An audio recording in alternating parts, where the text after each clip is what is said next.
ஒரு தடவை சொன்னாலே போரும். 2 எழுத்து, ஒரு தடவை சொல்லு. அத வேற ஹரே ஹரே நீ 2 தடவை சொல்லிட்டே பெருமாளுக்கு தோணுமா இந்த ஸ்லோகம் சொல்றது? பெரிய கடன் பட்டா போல கலங்க ஆரம்பிச்சுருவோம்.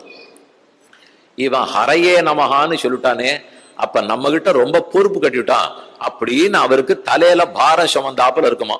அந்த பாரத்தை அவர் இறக்கி வச்சாகணும். அதனால நான் கேட்கறதெல்லாம் கொடுப்பறான். ஸ்ரீவைகுண்டத்தையும் கொடுத்துருவாரான்.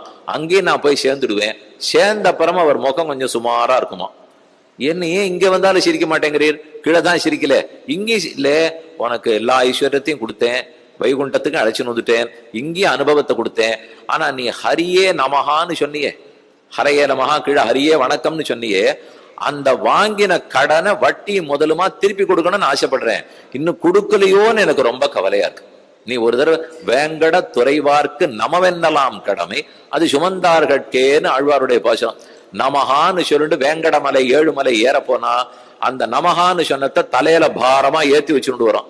இந்த கடனை எப்பதான் தவிர்ப்போமோ, எப்பதான் போக்குவோமோ, இவன் கேட்டதெல்லாம் கொடுத்துட்டு